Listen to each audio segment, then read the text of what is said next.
menyambung dari doa ini, masuk kepada topik kita sore hari ini tentang apa? Ada untukmu ya. Ada untukmu. Ada yang tidak akan pernah meninggalkan kita.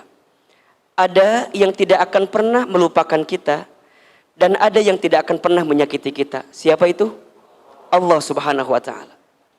Jadi ketika teman-teman menjalani hidup ya, di antara yang harus benar-benar kita pahami dalam hidup adalah apa yang jadi tujuan hidup kita gitu.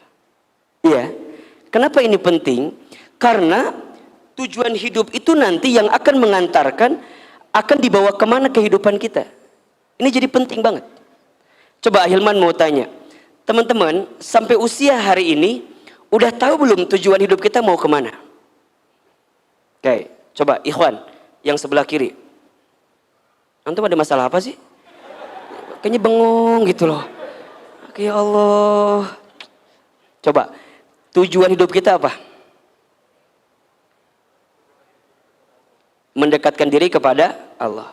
Mohon maaf ya, tujuan kita itu bukan yang sifatnya dunia gitu ya. Terlalu kecil kalau tujuan kita hanya itu gitu. Nah, orang beriman itu punya tujuan hidup yang jelas. Apa? Ridho Allah. Apa tujuannya? Ridho Allah. Dan ini yang menjadi tujuan utama hidup kita. Kalau Allah sudah ridho dengan kita, maka kita mendapatkan apapun dalam kehidupan kita. Jadi hari ini teman-teman ngaji, hari ini teman-teman ibadah yang lain, hari ini teman-teman hidup beraktivitas apapun itu, yang teman-teman pengen apa? Ridhonya Allah. Dan ridhonya Allah ini melebihi apapun. Bahkan seringkali kita menjawab kita ingin masuk surga gitu ya. Surga itu ya akan bisa kita dapatkan ketika kita mendapatkan ridhonya Allah. Maka yang namanya ridho Allah itu lebih tinggi daripada surga sendiri pun. Coba dibuka surat At-Taubah ayat 72. Surat apa? At-Taubah ayat 72. Silahkan.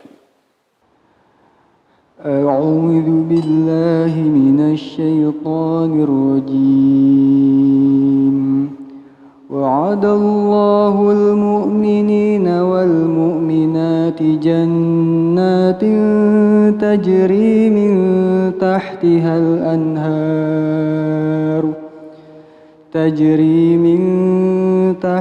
al-anhar khalidina fiha wa masakin tayyibatan fi jannati 'adn wa ridwanun minallahi akbar dzalika huwal fawzul 'adzim.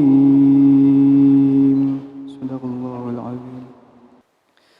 Allah menjanjikan kepada orang-orang mukmin laki-laki dan perempuan akan mendapat surga yang mengalir di bawahnya sungai-sungai. Mereka kekal di dalamnya dan mendapat tempat yang baik di surga Adn. Dan keridhaan Allah lebih besar. Itulah kemenangan yang agung. Perhatikan teman-teman ya. Perhatikan di sini Allah sampaikan kepada kita ya bahwa ada janji yang Allah siapkan untuk siapa Ahilman? Untuk orang-orang yang beriman. Maka ketika teman-teman hidup ya, pernah Ahilman bahas di pertemuan sebelumnya, ada dua hal yang tidak boleh teman-teman lupakan, tinggalkan, dan tidak boleh teman-teman hilangkan dalam hidup. Karena dua hal inilah yang akan mengangkat derajat kita. Apa itu? Yang pertama iman. Yang kedua apa? Ilmu. Ya, pernah Hilman bahas di pekan-pekan sebelumnya tuh. Jadi ada dua hal yang akan menjadikan kita diangkat derajatnya, dimuliakan hidupnya. Apa? Iman dan ilmu. Makin meningkat imannya, bertambah ilmunya, maka Allah muliakan hidupnya. Surat Al-Mujadilah ayat 11.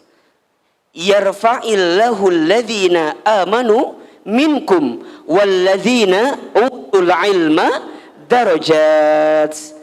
Allah akan mengangkat siapa? Orang beriman di antara kamu sekalian. Dan orang yang berilmu di antara kamu sekalian. Dengan apa? Darajat, beberapa derajat. Jadi kalau sekarang teman-teman punten mohon maaf ya, sedang terpuruk, sedang down, sedang sulit, sedang terhimpit, maka tidak ada jalan terbaik yang bisa kita tempuh kecuali dengan meningkatkan iman dan menambah ilmu kita. Maka teman-teman datang ke tempat ini, ngaji di sini, ikut kajian di sini, niatnya apa? Hilman, aku pengen ngecas iman aku pengen ngecas hatiku. Karena iman itu kan sifatnya naik turun kan? Al-imanu yazidu wa yanqusu. Iman itu naik turun. Al-imanu yazidu bitta'ah. Iman itu naik dengan ketaatan. Wal imanu yanqusu bil maksiat. Iman itu turun dengan kemaksiatan. Coba Ahilman tanya, tolong jawab. Teman-teman yang di sini, kalau boleh kita hitung, lebih banyak amal soleh atau amal salah?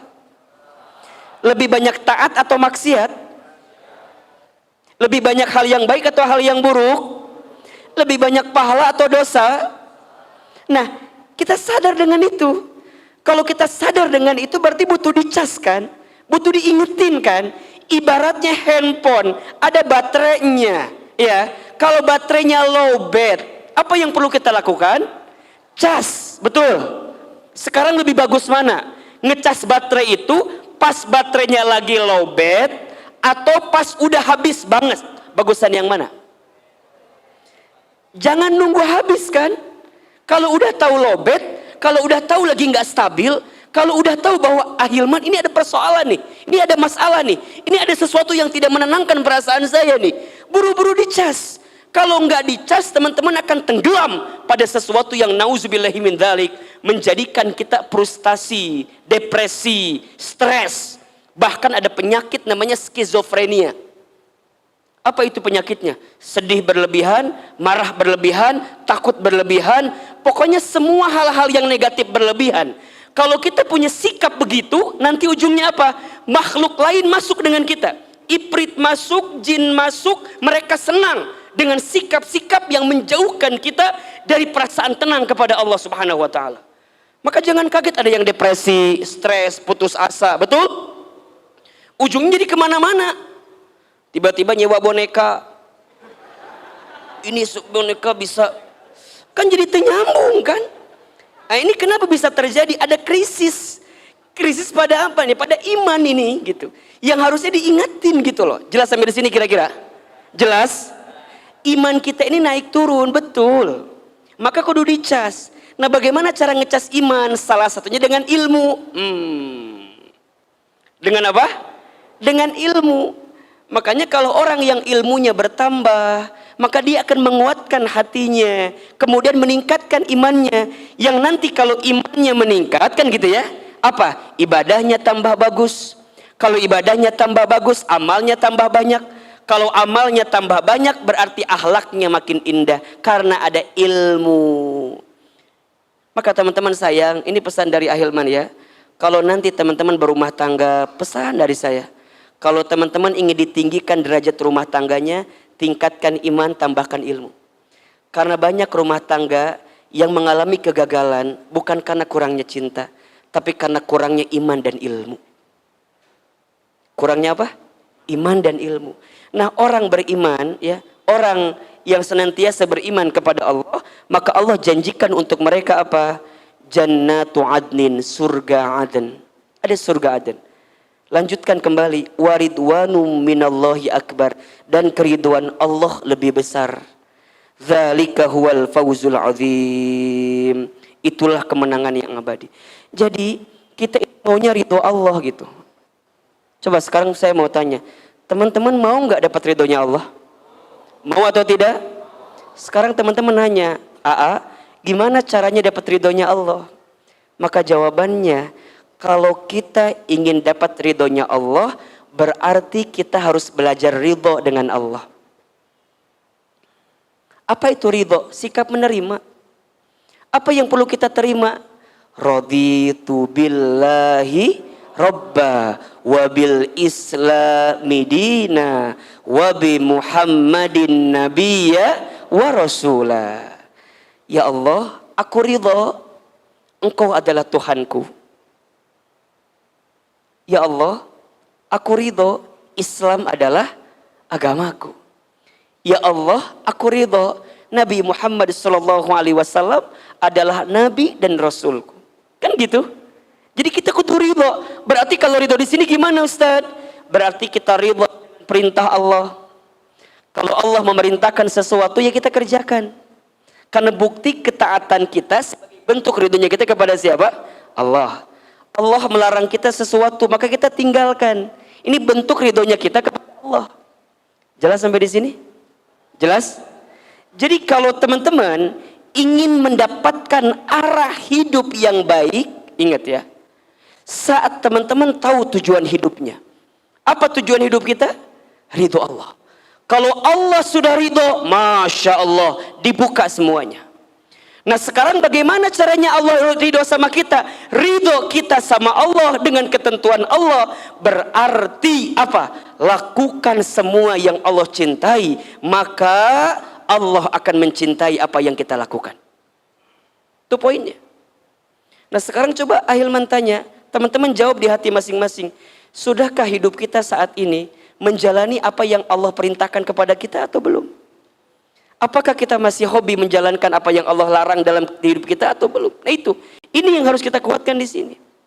Maka nanti teman-teman, kalau kita dapatkan ridhonya Allah, ya, akan mendapatkan kebaikan dalam hidup kita, ya, maka kita harus belajar ridho kepada Allah, ridho kepada agama kita, ridho kepada Nabi Muhammad sallallahu alaihi wasallam. Berarti ya, kita harus menjadikan setiap kehidupan kita itu Allah, kembali ke Allah. Kalau kita bicara sesuatu yang disukai oleh Allah. Kalau kita mendengarlah sesuatu yang disukai oleh Allah. Kalau kita melihat sesuatu, lihatlah sesuatu yang disukai oleh Allah. Ini poinnya. Jadi pertimbangannya bukan maunya kita, bukan. Tapi pertimbangannya maunya siapa? Maunya Allah. Teman-teman milih pekerjaan nih. Ada yang gajinya besar, tapi mohon maaf masih ada yang haramnya di situ. Tapi ada gaji yang mungkin kecil, tapi teman-teman bisa confirm kalau di situ insya Allah halal semua. Coba pilih yang mana? Gaji besar atau gaji kecil? Gaji besar dan halal kan ya? Saya juga tahu itu mah ya. Tapi kalau ada pertimbangan gitu kan? Nah kadang-kadang kan pertimbangan kita maunya kita. Udahlah Ustadz pokoknya ini bagusnya menurut kita. Jangan menurut kita. Kalau menurut kita pasti kita bertemu dengan titik batas pada apa yang kita harapkan. Tapi kalau maunya Allah, yang kita kejar ridhonya Allah, maka kita akan mendapatkan apapun yang kita inginkan itu. Contoh, teman-teman sekarang kenal dengan seseorang. Teman-teman tahu ini hubungan gak baik karena ini belum halal, tapi kita sudah menjalankan hubungan yang seharusnya belum kita lakukan. Ini kan pertimbangannya berat nih. Satu sisi hati gak bisa bohong, logika kita berpikir ini salah, betul? Terus gimana caranya? Udah cuma dua pilihannya. Lanjutkan, tinggalkan. Lanjutkan berarti masuk pada jenjang pernikahan, kan begitu? Selesaikan kalau tidak. Kenapa? Karena kalau kita terus menerus berjalan dalam keadaan yang seperti itu, maka boleh jadi bukan kebahagiaan yang kita akan dapatkan. Makanya teman-teman, belajarlah hidup sesuai dengan apa yang Allah mau, bukan dengan apa yang kita mau. Dan pertimbangannya adalah apa? Ridhonya Allah Subhanahu wa ta'ala. Maka belajarlah mengembalikan segala sesuatu hanya ke Allah. Lihat indikatornya adalah indikatornya mana yang Allah sukai dan senangi. Karena hanya Allah lah yang tidak akan pernah meninggalkan kita. Manusia ada capeknya, ada lelahnya, betul? Harta ada habisnya. Pangkat jabatan ada pensiunnya. Betul? Semakin teman-teman berharap pada sesuatu yang tidak seharusnya dijadikan harapan, maka teman-teman akan sakit sesakit-sakitnya. Belajarlah mengembalikan segala sesuatu kepada Allah. Karena Allah lah yang tidak akan pernah meninggalkan kita. Ustadz, apakah Allah itu dekat dengan kita? Sangat dekat. Surat Al-Baqarah ayat 186. Coba dibuka. Surat apa? Al-Baqarah ayat 186. A'udzubillahi minasyaitonirrajim. Bismillahirrahmanirrahim. Wa idza sa'alaka ibadi anni fa inni qarib. Ujibu da'watad da'i idza da'an. Falyastajibu li wal yu'minu bi la'allahum yarsyudun. Perhatikan terjemahannya. Wa idza sa'alaka ibadi anni fa inni qarib. Kata Allah, dan jika kamu bertanya di mana Allah itu, katakan fa inni qarib, aku ini dekat. Allah itu sangat dekat. Sangat dekat. Bahkan Allah lebih dekat daripada urat nadi kita. Barang siapa yang mendekati Allah dengan berjalan, maka Allah sudah mendekati kita dengan berlari. Siapa yang ingat Allah dalam pikirannya, Allah sudah ada dalam denyut nadinya. Allah sangat dekat dengan kita. Kemudian apa yang Allah minta sama kita? Kalau engkau merasa Allah itu dekat, ya. Wa idza sa'alaka ibadi anni fa inni qarib ujibu da'watad da'i idza da'an. Lihat, ujibu da'watad da'i idza da'an. Aku akan menjawab setiap permintaan, permohonan hambaku jika hambaku meminta kepadaku.